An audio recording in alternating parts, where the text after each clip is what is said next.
Hi everyone, Georgetown Soaps here. I am getting ready to make my annual gingerbread soap. I had requests in June for my gingerbread soap, which I thought was kind of funny, but people really like the fragrance. It does really well in candles as well, my soy candles. So I thought I would get a jump on my gingerbread soap. I did portion this out into 3 sections. The larger section is going to be, I'm going to use the dark chocolate mica from BeScented. The other portion, it's going to be TD, and then the other portion, I'm not going to add any fragrance to it and add TD, just because it does discolor a little bit, and this way it will ensure that part of my soap is white. Oh, the portion that I did not color, that I'm not adding the fragrance to, that will be for the piping. Sorry, forgot to mention that. So what I am going to use is I am going to use my new tall skinny mold from BeScented. These are on order, so this is middle of August where I'm recording the video. So I think by end of August, beginning of September, they'll be available. And it's the same thing as the diamond or the sapphire mold.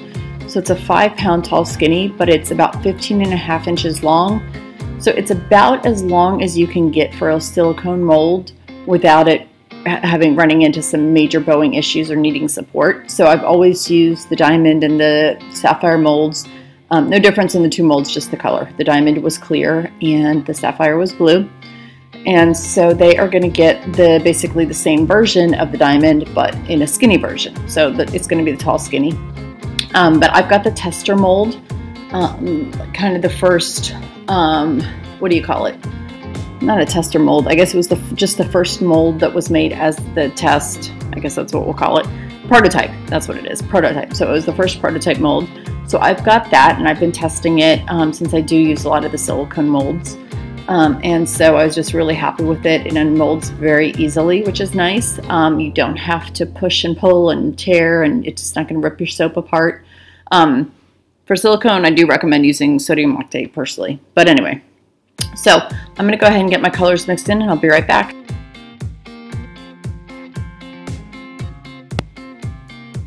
Alright, so as I mentioned, this is the deep chocolate, or the dark chocolate. So it's a really dark brown from BeScented. And the fragrance is going to discolor a little bit because it does have the vanillin in it, so I'm not really worried, but I'm not really worried about that. Gingerbread soap should be brown. And so it's just a really nice brown. I do want my soap to be a little bit thicker than normal just because I'm going to do some piping and add some embeds on the top. So I just want to make sure that it sets up quicker, and if it was too runny, then I have to sit and wait about 10-15 minutes for the batter to set up. But anyway, I'm going to go ahead and get my soap into the mold. I'm going to use my little chopstick to do a little chopstick swirl, and then I will be back for the piping.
All right, so I am getting ready to pipe, and if you can see kind of this is the texture of the soap that I'm getting ready to pipe. I would say it's probably been sitting out for at least an hour.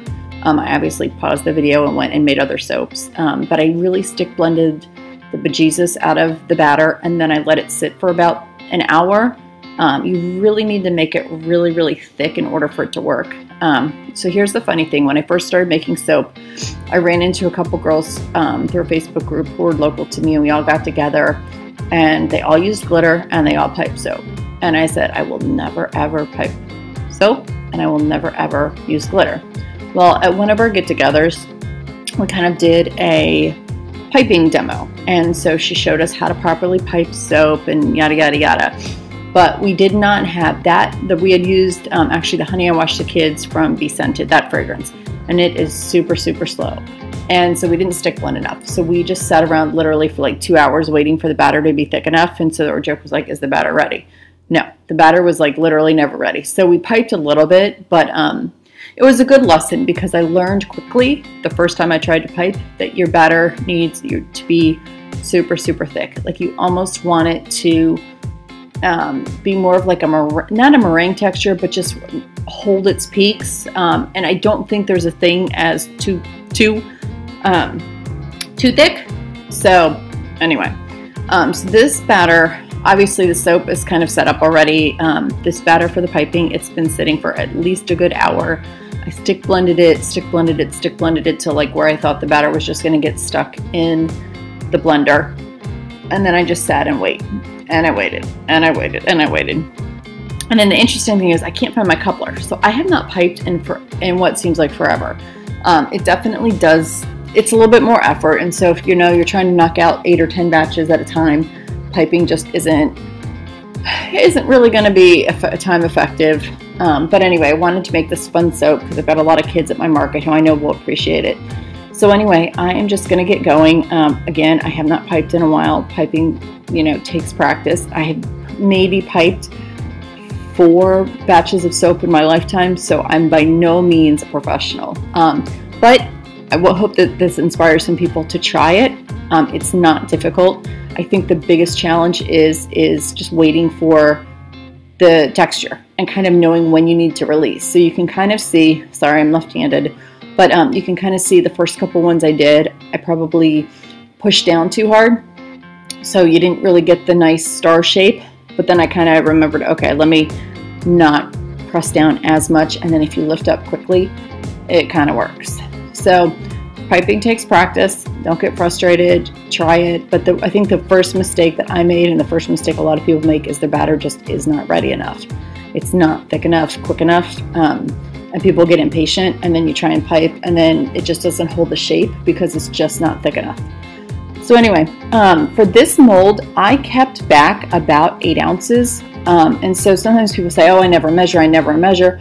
I figured out for the diamond mold that I usually use when I do want to pipe, if you hold back 8 ounces of soap batter, that's usually enough to cover the top. And now this top, because obviously it's skinnier, so it's not as wide, you don't necessarily need as much. But what I was able to do is I went back and I did like a second layer of it. So if you're going to use either the diamond, the sapphire, or the new tall skinny, I would say go ahead and measure out about 8 ounces. You're going to be good. You might have a little bit extra, but you can kind of go in and fill the gaps. It's not like a cake where someone's going to say, oh, you put too much, piping in at this one point, because you end up cutting the pieces of soap anyway.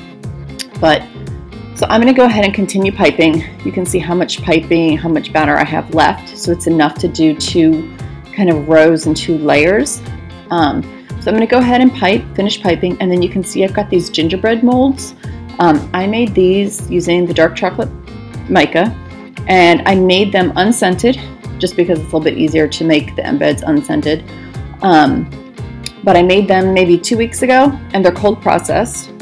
And so I had measured, you can see kind of on the mold, I measured out every inch because I cut my bars at 1 inch. Oh, and you can see I didn't have my coupler, so I used duct tape. When in doubt, use duct tape. It worked really well. But I just think I either need to suck it up and buy another $2 coupler, online, or I need to really dig in and find it, but who knows where it is. So I'm going to go ahead and keep piping. You can watch along, and then I'm going to stick my little gingerbread on top, and then I will be back for the cut.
All right, and then what I did is I threw some poppy seeds on top. I probably would have thrown the poppy seeds on top before I put the gingerbread in if I was kind of thinking it through. But anyway, you can see that I popped this in the oven, and it's almost too tall. So with this tall skinny, it's almost just a little too tall to get into my mold. And what I realized is that there's one end where it's like ½ an inch, and so I didn't have the right end. I didn't have the right end of the loaf at the end. And also what happened is I ended up decapitating one of the gingerbread men because this is a 12-inch cutter, but the soap is 15½ inches. And so where the bar comes down in the back, it cut one of the gingerbread's heads off because there just wasn't enough room. And that's fine because one of the little kids at my market will buy that soap. But anyway, I was really happy with how this soap came out. It's kind of one of my standard soaps for the holidays. I'll probably do one more batch, and I might just do a regular loaf and not use a tall skinny. I might just play it up just so I can get the height with the piping and the gingerbread men. But anyway, here is the soap. You can see nice little swirls, and it's going to darken up just a little bit, but the piping will stay white. And then this white swirl on the inside, it will get a little bit darker, but not too much. But anyway, so here's the soap. Lesson learned. It's almost just a little too tall for my cutter. And I'm not a fan of manually cutting, so I probably will not do an embed on the top next time I do a tall skinny and I decide to pipe. So anyway, it smells fantastic. Love this fragrance. It's very easy to work with, and these are like my super tall bars. But anyway, love the mold. The soap, you can see the soap came right out. It was very clean cut.